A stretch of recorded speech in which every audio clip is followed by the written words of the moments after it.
नमस्कार मित्रांनो, तूही रे माझा मितवा मालिकेच्या आजच्या भागामध्ये आता लावण्याची आई ही देशमुखबाई आहे आणि ती सगळ्यांसमोर सांगते की अंजली म्हणजेच तुझ्या बहिणीच्या नवऱ्याने राजेशने मला 60% शेअर्स विकलेले आहेत आणि हे सगळे शेअर्स त्याने मला विकून टाकलेत आणि त्यावर तुझ्या बहिणीचीही परमिशन आहे, हवं तर तू सगळं बघू शकतोस. तेव्हा मग तो म्हणतो की हाऊज इट इज पॉसिबल, हे अजिबात शक्य नाही आहे. तेव्हा मग ती म्हणते की बघ, तूच हे पेपर्स बघ, स्वतः तिने सही केलेली आहे आणि 60% ओनरशिप मला दिलेली आहे.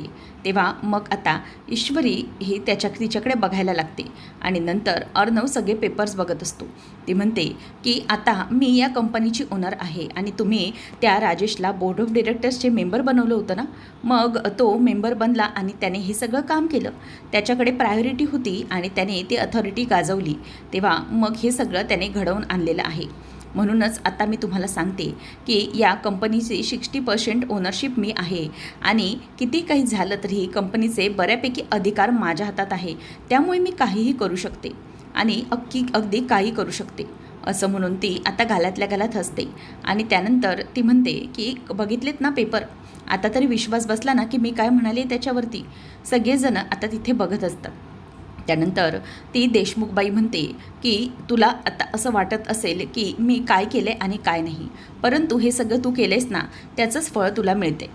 मी आता तुझ्याबरोबर कुठलीही बिझनेसमन किंवा कुठलीही बाई म्हणून बोलत नाही आहे. मी तुझ्यासोबत एक आई म्हणून बोलते, लावण्या देशमुखची आई. आणि माझ्या मुलीला तुझ्यामुळे जो काही त्रास झाला आहे ना, तो मी अजिबात सहन करू शकत नाही. लक्षात आलं आहे का तुझ्या? तू माझ्या मुलीला लग्नाची स्वप्न दाखवलीस, तिला शेवटच्या आशेपर्यंत झुलवून ठेवलंस तू आणि लग्न केलंस मात्र दुसऱ्याच मुलीबरोबर. याचा माझ्या मुलीला किती त्रास झाला याचा तुला अजिबात अंदाजा नाही आहे. त्यामुळे कितीही काही केलं ना तरीही मी तुला अजिबात माफ करू शकणार नाही. एक गोष्ट कायम लक्षात ठेवायची, माझी मुलगी हिला किती त्रास होतो आहे, ती किती भोगते अजूनही आणि तिची रोजची होणारी तडफड ही मी रोज माझ्या डोळ्यांनी बघते आणि त्यामुळेच मी माझा सूड उगवणार आहे. तुला वाटत असेल की तू हे सगळं करून खूप चांगली गोष्ट केली, पण नाही. तू एका आईला चॅलेंज दिलेस, एका बाईला चॅलेंज दिलेस. तू माझ्या मुलीचं जे काही आयुष्य उद्ध्वस्त झाले ना, त्यामुळे त्याला तू फक्त जबाबदार आहेस, समजलं अर्णव? आणि म्हणूनच मी आता तुझ्यासोबत कशा प्रकारे वागणार आहे ते तू बघशीलच. तू एका मुलीला त्रास दिलायस आणि त्याचा त्रास तुला भोगावा लागणार आहे, असं ती त्याला बोलून दाखवते. आणि मग त्याच वेळेला अर्णवला काय बोलायचं हे काहीही समजत नसतं. देशमुख म्हणते की आता मी माझ्या या रूल्सनुसार काही करू शकते. या कंपनीचं नाव आणि या सगळ्या गोष्टी अगदी आरामात बदलू शकते. मी सगळं काही माझ्या हातामध्ये आहे आता, असं म्हणून ती आता त्या मशीनजवळ जाते आणि म्हणते की आणि या सगळ्या गोष्टींची सुरुवात आपण करूया आता या एका जुनाट मशीनने. ही मशीनच आपण सगळं काही आता बदलू शकते.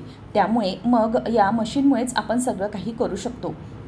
ही मशीन आपण बदलूया, ही जुनाट मशीन नको मला माझ्या ऑफिसमध्ये. तेव्हा ईश्वरी जाते आणि तिचा हात धरते आणि म्हणते की या मशीनला हात लावायचा नाही.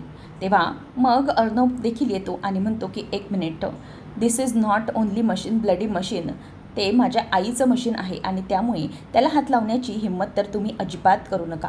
तेव्हा तो म्हणतो की हो नक्की, याला हात लावायचा नाही कोणी. मग लगेचच ती म्हणते की हे बघ, याच्याशी माझं काही घेणं देणं नाही.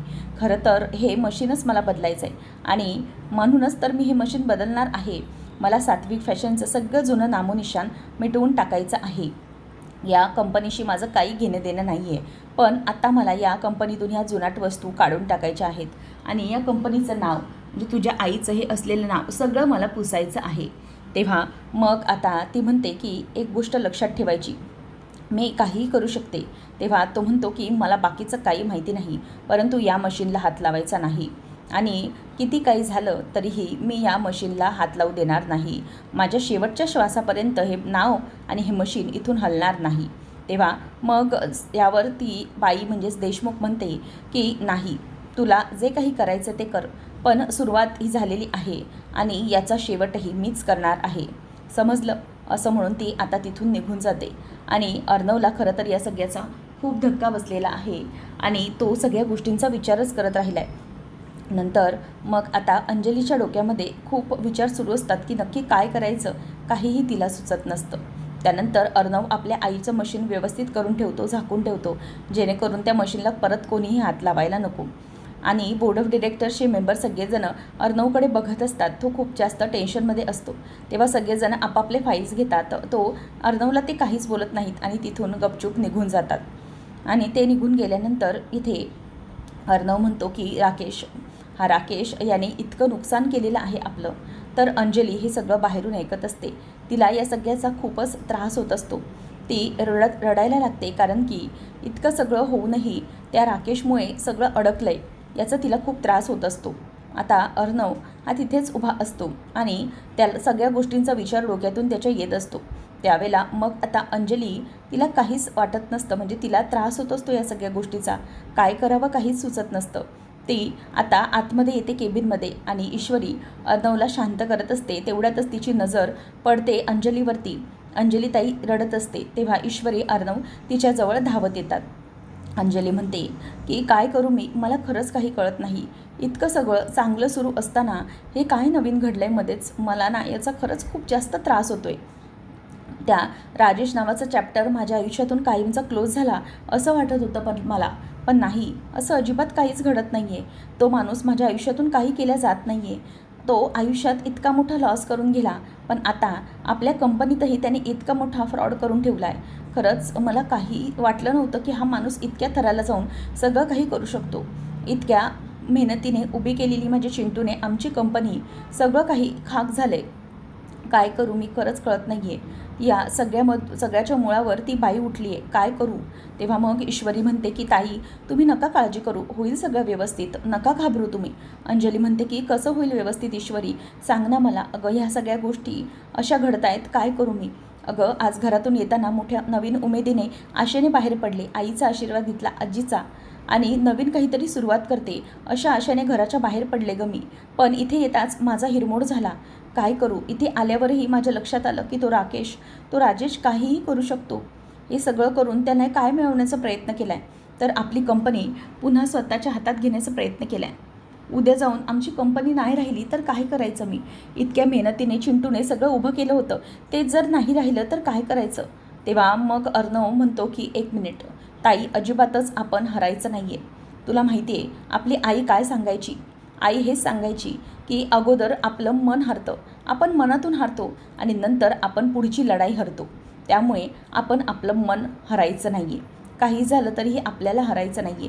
आपली ही फाईट आहे आणि I will fight for it. माझ्या आईच्या कंपनीसाठी, त्याच्या नावासाठी मी फाईट करणार आहे. तू आहेस का तयार या लढाईसाठी, असं म्हणून आता तो तिच्यासमोर हात धरतो आणि पुढे एक हात करतो की तू तयार आहेस का. तेव्हा लगेचच आता अंजली ही त्याचा हात धरते आणि हात धरून ती म्हणते की हो, काहीही झालं तरीही मी तयार आहे या सगळ्या गोष्टींसाठी. आणि अंजली त्याचा हात धरून म्हणते की चिंटू, मी सगळ्या गोष्टींसाठी रेडी आहे. तर इथे आता अर्णव म्हणतो की ताई, काही झालं तरी आपल्याला हरून चालणार नाही आहे. आपल्या आईच्या कंपनीसाठी आपल्याला उभं राहायचंच आहे, असं म्हणून त्याने फायनली हा सगळा डिसिजन घेतलेला असतो. आणि ईश्वरी पण त्यांच्या सोबतीने उभी असते. तर इथे नम्रताचं किचनमध्ये काम सुरू असतं. तिचं भाजीला फोडणी घालणं सुरू असतं. आजी येते आणि म्हणते की नम्रता, हे काय, तुझा अजून काही स्वयंपाक आवरलेला दिसत नाही आहे. तेव्हा ती म्हणते की हो आजी, त्याचं काय आहे ना की आपल्या घरातले ना सगळेजण दुपारी 1 वाजता जेवतात, म्हणूनच मी म्हटलं की जरा सावकाश आवरते, म्हणजे कसं हळूहळू होईल सगळं व्यवस्थित, गरम गरम जेवण. तेव्हा आजी म्हणते की अगं तसं नाही, म्हणजे सावकाश जेवतात 1 वाजता, म्हणजे तू खूपच लेट जेवण आवरावं असं काहीच नाही आहे ना. अगं तुझी अजून काहीच अशी तयारी झालेली दिसत नाही आहे. तेव्हा ती म्हणते की हो आजी, करते मी सगळं, तुम्ही नका काळजी करू. तेव्हा ती म्हणते की अगं सगळ्यांना भुका लागल्या असतील, आता एव्हाना हळूहळू येतीलच सगळे, त्यामुळे हे सगळं आवर. आणि हो, इतकं हळूहळू करण्याची गरज नाही. अगं क्लाउड किचन सांभाळणारी बाई आहेस तू, मग तुझं असं काय होतंय. अगं बाईचं स्वयंपाकघरामध्ये चौफेर लक्ष असायला हवं, काही झालं तरीही तिचं सगळीकडे लक्ष हवं. तेव्हा मग आता आजीला ती म्हणते की हो आजी, करते मी, तुम्ही नका काळजी करू. तेव्हा आजी तिला म्हणते की अगं तू अजून कणिकही भिजवलेली दिसत नाही आहेस, त्यामुळे कणिक भिजवून घे लवकर आणि आवर सगळं. तेव्हा आजी म्हणते की अगं तुझी भाजी करपली वाटतं, बघ मला वास आल्यासारखा झाला, बघ जरा. तेव्हा ती म्हणते की हो आजी, मी बोलत होते ना म्हणून. तेव्हा ती म्हणते की असं नको करूस गं नम्रता, सगळं व्यवस्थित कर. एव्हा सगळेजण येतील आणि मलाही गोळ्या घ्यायच्या असतात, भूक लागली आहे मला. आवर लागलं सगळं पटापट. चल असं म्हणून आता आजी तिथून निघून जाते आणि नम्रताला याचं खरं तर खूप वाईट वाटलेलं असतं. आजी निघून जात असताना वल्लरी मुद्दाम मागच्या बाजूने लपते आणि तिची तारांबळ बघत असताना तिला फार मजा येत असते. नंतर मग आता वल्लरी ताट म्हणजेच मोठं तिलाकडे बघत असताना नम्रता मोठं परात घेते आणि त्यामध्ये ती कणिक भिजवायला लागते आणि ती भिजवता भिजवता भाजीच्या कढईकडे तिचा पटकन हात लागतो आणि तिचा हातच भासतो. आणि हे सगळं होत असताना नम्रताला खूप त्रास होत असतो, तिची खूप तारंबळ उडत असते आणि हे सगळं मुद्दामच लांबून वल्लरी पाहत असते आणि तिला हे पाहत असताना खूप मजा येत असते. आणि ती म्हणते की वा, आता येणार आहे मजा. आता या नम्रताला समजेल की हे किचन सांभाळणं आणि राजशिर्के कुटुंबामध्ये येणं म्हणजे काही खूप साधी गोष्ट नाही आहे. तेवढ्यातच ती आता स्वतःच्या हातावरती फुंकर मारत असते आणि पीठ मळायला घेत असते. तेवढ्यात वल्लरी येते आणि म्हणते की काय झालं नम्रता, अशी का जरा गांगरल्यासारखी झालीस तू? ती म्हणते की नाही आई, काही नाही. मग ते म्हणते की बघू तुझा हात, बघू असा का धरलायस? अगं हे काय, किती भाजलंय तुझ्या हाताला? अगं हे कसं भाजलं इतकं? तेव्हा ती म्हणते की हो आई, अहो गडबडीमध्ये माझा हात किचनवर पडला, म्हणजे या कढईवरती पडला आणि मग झालं. ती म्हणते की नाही थांब जरा, खूप लागलं आहे तुझ्या हाताला, थांब आधी आपण बर्फ लावूया, बर्फाने शेकते मी. तेव्हा मग ती म्हणते की नाही अहो इतकं काही नाही झालेलं आहे, थोडंसंच भाजलं आहे, काहीच प्रॉब्लेम नाही आहे. तेव्हा मग ती म्हणते की काय इतकं काही झालं नाही, थोडंच भाजलं आहे, बघ किती लागलं आहे ते सगळं तुला, त्याचा त्रास होतो आहे तुला, थांब. असं म्हणून आता ती तिला बघत असते आणि नंतर मग वल्लरी म्हणते की अगं ती ईश्वरी, तिला सांगायचंस ना तू, सगळी जबाबदारी तुझ्या एकटीवरती किचनची पडते, हे काही सोपं आहे का? घरात अगं किती लोक असतात, किती लोकांचं जेवण बनवायचं असतं, थांब थांब तुझ्या हाताला लावून देते म्हणजे तुला बरं वाटेल. असं म्हणून ती आता बर्फ तिच्या हाताला व्यवस्थितपणे लावून देते आणि नंतर मग लगेच ती म्हणायला लागते की हो आई, तुम्ही बरोबर बोलताय. मग ती म्हणते की हो तेच तर आहे ना, अगं ईश्वरीला थांबवून घ्यायचं होतंस तू, बोलायचं होतं. ती काय सगळी कामं आपली तुझ्यावरती टाकून जाते उंडारायला मस्तपैकी ऑफिसमध्ये, पण तुझी इथे किती तारांबळ उडते.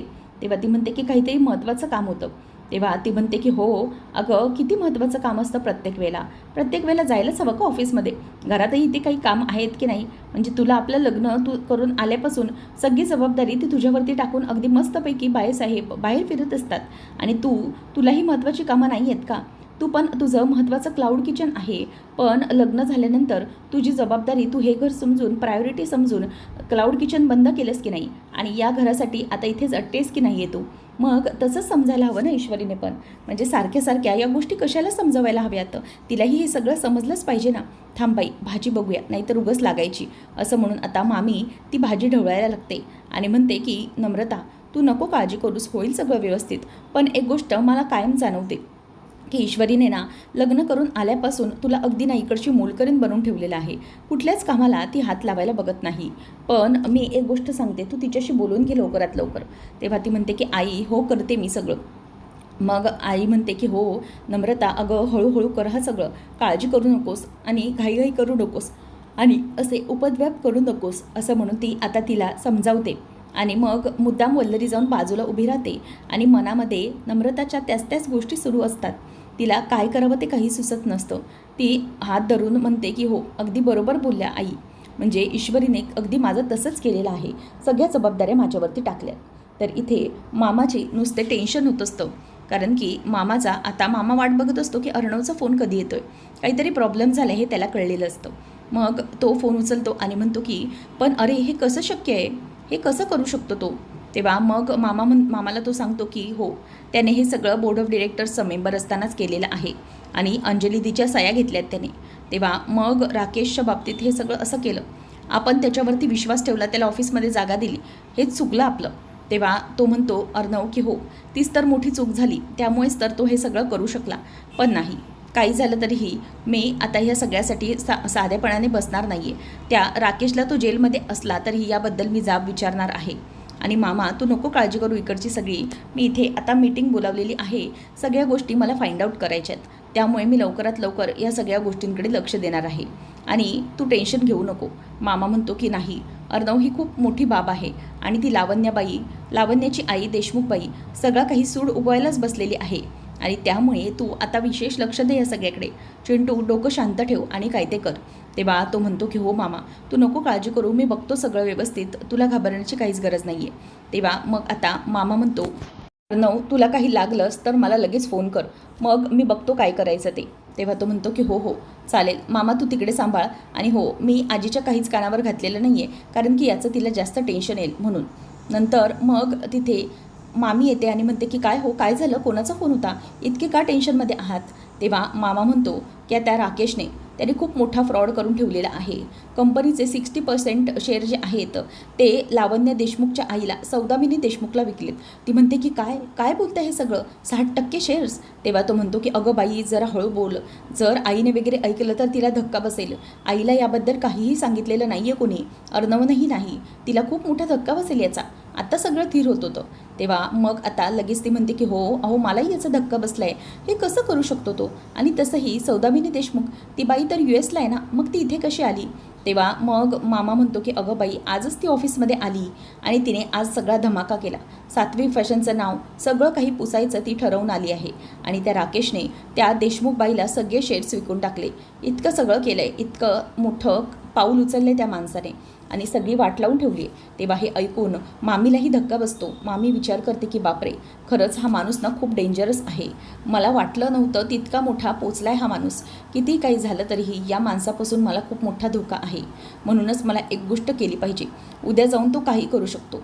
तो मला आज म्हणाला होता की तो जेलमध्ये राहून सगळी सूत्र फिरवू शकतो, काहीही करू शकतो. म्हणूनच मला आता एक खबरदारी घेतली पाहिजे, ते म्हणजे त्या माणसापर्यंत पोचून, म्हणजे त्याच्याकडे पुन्हा जाऊन काहीही करून कुठल्याही परिस्थितीत मला माझं ते पेन ड्राईव्ह परत मिळवलं पाहिजे. आणि नाही झालं तर मग माझा खूप मोठा प्रॉब्लेम होईल. त्यासाठी काही करून मला ते पेन ड्राईव्ह मिळवायलाच हवं, असं ती मनातल्या मनात आता बोलत असते.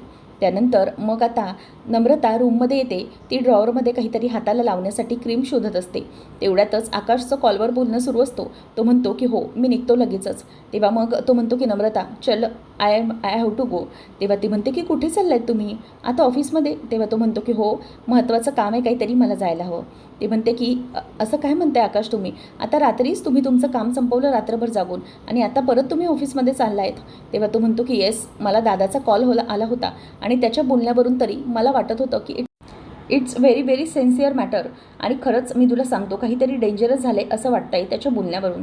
आणि लगेचच मीटिंग बोलावून घेतली, म्हणजे काहीतरी प्रॉब्लेम झाला आहे हे नक्की. मोठा इश्यू असल्याशिवाय काही असं दादा करणार नाही, पण मला जायला हवं. तेव्हा मग ती म्हणते की आकाश, पण तुम्ही मला प्रॉमिस केलं होतं की आपण आज दुपारी दोघंजणं मूवीला जाणार होतो, त्याचं काय झालं, मूवीचं काय झालं आकाश. तेव्हा मग तो म्हणतो की येस आय नो, मला माहिती आहे आपण नंतर जाऊ कधीतरी मूवीला, पण आता मला जाणं खरंच खूप गरजेचं आहे. Please try to understand my sweetheart, असं म्हणून तो तिला आता जवळ घेतो आणि नंतर तिला शांत करतो. ती म्हणते की पण आकाश काहीतरी ऐका, पण तो काहीच ऐकत नाही. तिला जवळ घेतो आणि म्हणतो की मी निघतो, आय हॅव टू गो, असं म्हणून तो घाईमध्ये आता तिथून निघून जातो. आणि त्यानंतर तो निघून गेल्यावर नम्रता विचार करते की नाही, मला असं वाटतंय की आई जे काही बोलत होत्या ना तेच खरं होतं. माझ्याबद्दल कोणीही घरामध्ये सिरियस घेणार नाही. मला फक्त या घरामध्ये कामासाठी वापरलं जाते, फक्त काम करण्यासाठी मी या घरामध्ये आहे, असा विचार नमूच्या डोक्यात येतो. त्यानंतर अर्णवने इथे सगळ्यांना तातडीने बोलावून घेतलेलं आहे आणि सगळ्यांना म्हणतो की मी ही बोर्ड ऑफ डिरेक्टरशिप एकदम मेंबर्सला घाईघाईने बोलावून घेतलं आहे आणि सगळ्यांना मी तातडीने माझ्या स्टाफला बोलावून घेतले, कारण की तुम्ही सगळेजण माझ्या विश्वासातले आहात. तुम्हाला माहीतच असेल की आपल्या कंपनीमध्ये आता नवीन काय फ्रॉड झाला आहे. तो राजेश भोसले त्याने आपल्या कंपनीचे 60% शेअर आहेत ते देशमुख, म्हणजेच सौदामिनी देशमुख यांना विकलेले आहेत आणि त्यामुळे त्या आपल्या कंपनीवरती आता हक्क सांगतायत. म्हणूनच आपल्याला एक काम करायचे, तुम्ही सगळेजण जुना स्टाफ आहात, you are like a family. तुम्ही तुमच्या फॅमिलीपेक्षा सात्विक फॅशन या फॅमिलीला जास्त महत्त्व दिलं आहे. त्यामुळे मला तुमच्या सगळ्यांची खूप महत्त्वाची सोबत हवी आहे आणि ती होईल अशी माझी आशा आहे. तेव्हा मग सगळेजण एक एक करून म्हणतात की येस सर, आम्ही सगळेजण आहोत, या प्रकरणात तुमच्यासोबत आम्ही सगळेजण आहोत. तेव्हा मग अगदी जुने मेंबर्स असतात ते म्हणतात की हो सर, आम्ही आहोत या सगळ्यात, याबद्दल आपण फाईट करूया. तेव्हा मग ईश्वरी म्हणते की त्या राकेशने जे काही केले त्या सगळ्या गोष्टी आपल्याला खोडून काढायच्या आहेत. आता मी तुम्हाला सांगते, डोळ्यात तेल घालून तुम्हाला काम करावं लागणार आहे आणि प्रत्येक यामध्ये खूप साऱ्या फाईल्स आहेत. आय नो या सगळ्या फाईल्स आहेत, त्या चालणं हे खूप कठीण आहे, कारण हा खूप मोठा फाईल्सचा ढिगारा आहे. परंतु काही करून आपल्याला या फाईल्सवरती सगळं काही काम करावं लागणार आहे. यातला एक आणि एक पेपर तुम्हाला बघावा लागणार आहे आणि यातला एक आणि एक पेपर बघून तुम्हाला बघायचं आहे की यामधला कोणता खरा पेपर आहे आणि आणि कोणता फ्रॉड पेपर आहे. त्या राकेशने जे काही फ्रॉड केले ते सगळे या पेपर्समध्ये पसरलेले आहेत. त्यामुळे तुम्हाला एक एक पेपर व्यवस्थित अगदी चेक करावा लागणार आहे. तेव्हा मग ती एक लेडीज म्हणते की हो मॅम, आम्ही अगदी व्यवस्थितपणे सगळं बघू, जास्त वेळ काम करू, पण ह्या सगळ्या गोष्टी सॉर्ट आऊट करू. तेव्हा मग अर्णव म्हणतो की यस, थँक्स अलॉट, मला तुमच्या सगळ्यांकडून हीच अपेक्षा होती. ईश्वरी म्हणते की तुम्ही हे सगळं व्यवस्थित बघायचं आहे, कुठल्याही प्रकारचा जरी डाऊट असला तरी तो लगेच क्लिअर करून घ्यायचा आहे. ओके, सगळ्यांनी अगदी हे सगळं करायचं आहे. आय नो ह्या सगळ्या फाईल्स खूप आहेत, पण ही सगळी आपल्यासमोर, आपल्या सर्टिफिकेशनसमोर मोठी चुनौती आहे. आत्तापर्यंत आपण सरांच्या आईचं नाव म्हणून ही कंपनी वाढवली. अगदी लहानपणापासून जेव्हा हे घर एखादं छोटं घराप्रमाणे कंपनी होती, त्याची हे मोठं एम्पायर उभं केलं आहे आपण. हे सगळ्यांनी मिळून उभं केलं आहे आणि त्यासाठी आपल्या सगळ्यांना याच्याबद्दल लढायचं आहे. आणि अर्णवने सगळ्यांना चॅलेंज दिलं आहे. सगळी कंपनी अगदी आता हात धुवून त्या सगळ्या बिल्सच्या कामाला लागलेली आहे. तर पुढच्या भागामध्ये अर्णव हे सगळं बोलत असताना म्हणतो की काही झालं, मी शांत बसणार नाही आहे. राकेशला वाटत असेल की त्याने हे सगळं खूप केले, पण नाही. तर ईश्वरी आता ही सगळे पेपर्स म्हणजे शेअर होल्डरचे पेपर्स बघते आणि ती म्हणते की अर्णव सर, हे पेपर्स बघा ना, या पेपर्समध्ये त्याने काय केलं आहे, त्याने या पेपरमध्ये अंजलीताईंची सही घेतलेली आहे आणि म्हणूनच हे सगळं घडलं आहे. तेव्हा मग आता अर्णव ते पेपर बघतो आणि अंजलीच्या हातात ते पेपर्स घेतल्यानंतर अंजली ते पेपर्स बघते आणि म्हणते की हो, या पेपरवरती त्या माणसाने माझी सही घेतलेली आहे फ्रॉड करून. तेव्हा अर्णव म्हणतो की ताई, डोंट वरी. त्या माणसाला वाटत असेल की तो आता जेलमध्ये आहे, परंतु जेलमध्ये राहूनही त्या माणसाची मी आता वाट लावू शकतो, हे त्याला आता लक्षात येईल. मी काहीही करू शकतो आणि त्या माणसाला मी आता सोडणार नाही. या फ्रॉड करणाऱ्या माणसाला मी काही केल्या सोडणार नाही, असं म्हणून आता अर्णव हा जेलमध्ये गेलेला आहे. तेव्हा राकेश म्हणतो की हे बघ चिंटुकल्या, तू ना माझं काहीही वाईट करू शकत नाही. अरे, मी इथे आहे आणि इथे राहणार. मी आतमध्ये असताना तू माझं काहीच वाकडं करू शकत नाही. बघितलं ना मी आत राहून काय करू शकतो ते. कुठल्याही प्रकारे तू मला थांबवू शकत नाही. आता तुझी कंपनी पण मी तुझ्या ताब्यातून पूर्णपणे अलगद घेतलेली आहे. तेव्हा मग आता अर्णव म्हणतो की काही झालं तरीही मी तुला सोडणार नाही आहे. तर इथे आता अर्णवला फोन आलेला असतो आणि तो म्हणतो की काय नक्की हे सगळं घडलं आहे.